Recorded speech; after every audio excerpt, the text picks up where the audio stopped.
A atuação dos servidores do Tribunal de Contas da União gerou recorde de benefícios financeiros em 2021. Ao todo, foram 54 bilhões de reais que podem ser aplicados em projetos sociais em benefício de toda a população brasileira. E para falar do assunto, a Auditar entrevistou o secretário-geral de Controle Externo, Leonardo Benassi, que explica como se deu o processo. Confira. Toda vez que a gente faz algum tipo de auditoria, você faz ela esperando os benefícios que serão gerados. É claro que nem todos os benefícios são financeiros diretos, você vai ter vários benefícios que a gente chama de benefícios qualitativos. Por exemplo, você está auditando uma política pública e você descobre que ela está mal focalizada. E aí você passa essa informação para o Poder Executivo, para o Congresso, para a sociedade, você pode redesenhar, redirecionar aquela política pública, né? Então, por exemplo, outro tipo de benefício que você tem é quando você faz uma auditoria financeira e você descobre que os números que estão ali expressos para toda a sociedade, para os tomadores de decisão, para os agentes econômicos, eles têm uma incorreção. E aí você vai lá e corrige. Então, esses benefícios qualitativos, eles são todos muito importantes, né? Qualificação dos controles, qualificação das políticas. Agora, existe um outro tipo de benefício, que é o que a gente chama de benefício quantitativo. E aí são esses benefícios financeiros que a gente atingiu o recorde deles em 2021. Eles são passíveis de mensuração, você consegue traduzi-los em dinheiro. Então, é um tipo de situação em que você identifica alguma forma ou de impedir um gasto indevido ou de recuperar um recurso público que foi gastado indevidamente. Então, por exemplo, você fez uma contratação ou ia fazer uma contratação pública, mas tinha um sobrepreço. Aí o tribunal identifica, aquilo é corrigido e a contratação é feita no preço correto. Aquele sobrepreço que você evitou é um benefício financeiro. Ou então você pagou alguma coisa indevida e você recupera aquele dinheiro, isso também é um benefício financeiro quantitativo.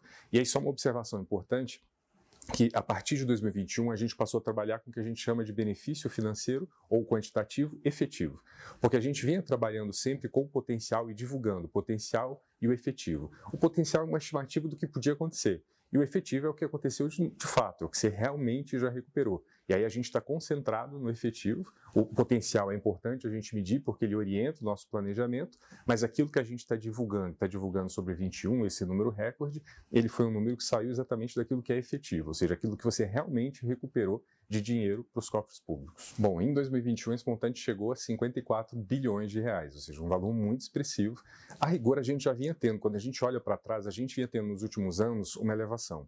Então a gente já vinha trabalhando com números bons. 2020 já tinha sido 13 bilhões, que já é um número bom, né? E aí em 2021, por uma série de processos que a gente já tinha que eram de grande montante, como a cessão onerosa, então a gente conseguiu alcançar esses 54 bilhões.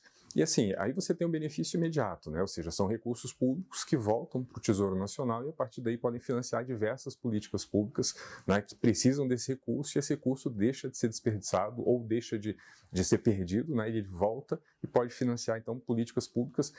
E hoje a gente sabe, né? Não tem nenhum tipo de política pública que não esteja precisando de recurso público, né? Ou seja, a demanda vai estar na saúde, na educação, na segurança pública. Então você consegue voltar isso para a sociedade e beneficiar a vida das pessoas. Não é só o dinheiro, é o que o dinheiro vai transformar na vida das pessoas a partir de financiamento de políticas públicas que são essenciais para a vida das pessoas. A gente passou a investir mais em tecnologia, talvez há 8 anos, embora isso seja uma história mais longa no tribunal, isso talvez tenha se acelerado nos últimos 8 anos, e quando a gente olha para frente, isso vai ter que continuar se acelerando.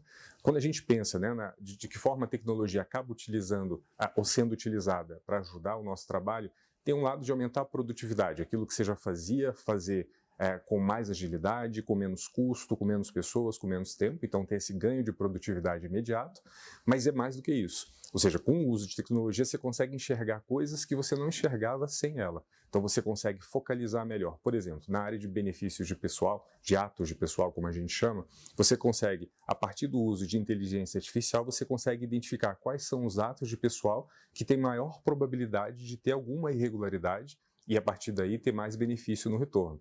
Então é importante a gente focar a atenção nesses atos, enquanto vai ter vários outros que não precisariam ser olhados com a mesma atenção ou com a mesma celeridade, porque ali não vai ter nenhum problema, muito provavelmente nenhum benefício também. Então ajuda a gente a focar e enxergar coisas que a gente não enxergava. Então utilização de análise de dados, de Big Data, de inteligência artificial, isso passou a fazer parte da nossa rotina e é algo inescapável. A gente vai ter que continuar, a gente já vem investindo, né, numa estratégia de transformação digital e na formação de pessoal. Ou seja, inclusive no último concurso, né, que acabou de ser realizado, teve muito foco em análise de dados exatamente para a gente atrair pessoas que tenham essa capacidade de olhar para os problemas que a gente tem e resolver esses problemas com base numa perspectiva digital. Sim, a gente tem alguns desafios, né? Quando a gente olha historicamente a medição de benefícios, ela nem sempre é tão evidente. Às vezes o benefício ele não fica tão claro e se a gente não tomar cuidado, a gente deixa de registrar ele. Então eu diria que a gente tem duas vertentes aí. Tem uma vertente que é qualificar a forma como a gente mede isso, ou seja, criar mecanismos para que isso possa ser medido e a gente consiga registrar benefício em tudo que a gente faz, sempre que o benefício existir, é claro. Né? Ou seja, se a gente olhar para trás, a gente vai ver diversos e diversos processos de trabalho, diversas auditorias que não registraram adequadamente os benefícios, e aí você não tem como relatar para a sociedade, prestar contas para a sociedade sobre o resultado que você realmente gerou. Né? Então, esse é um ponto. A gente está criando uma série de mecanismos por meio desse grupo para que a gente possa aprimorar e a gente consiga medir benefícios em todos os processos. Isso não é algo fácil de fazer, é algo longo, mas a gente já tem os primeiros resultados, né? E essa medição de 2021 já mostra que a gente está caminhando nessa linha, né?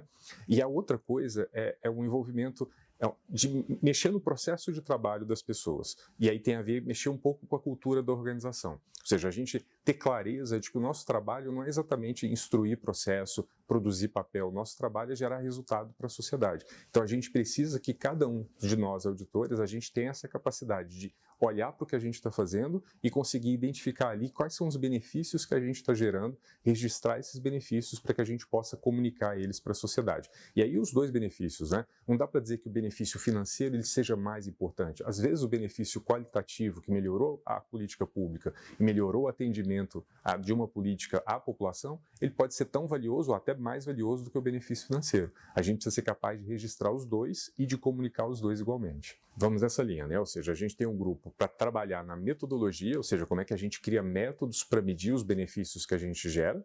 Então, esse é um dos caminhos que a gente vai seguir. E o outro caminho é conversar com as pessoas e trabalhar junto com as pessoas para que todo mundo que trabalha fazendo fiscalização tenha esse olhar. Ou seja, até o nosso planejamento precisa considerar isso, né? Quando a gente diz, olha, a gente vai olhar com base em risco, no fundo a gente quer trazer um benefício associado àquilo.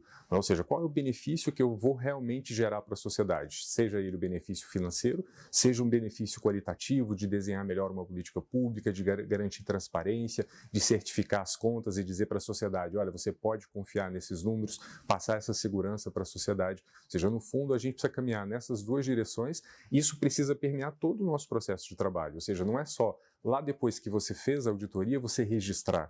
Isso precisa estar desde o início, quando a gente planeja o que a gente vai fazer e aí todo o nosso trabalho de execução até o final, todo o monitoramento que a gente vai fazer disso, não simplesmente para saber se as pessoas, as unidades jurisdicionadas, os gestores estão cumprindo aquilo que o tribunal determinou. Mas mais do que isso, será que os problemas estão sendo resolvidos? Será que o recurso está sendo recuperado? Será que as coisas estão sendo consertadas? Então, esse é o foco, né? Ou seja, trabalhar junto a essa estratégia de você medir benefícios, pensar isso em toda a cadeia do processo de trabalho e acoplar isso um monitoramento muito estrito, né? Para você verificar não simplesmente se as coisas estão andando formalmente, mas se os resultados estão sendo alcançados.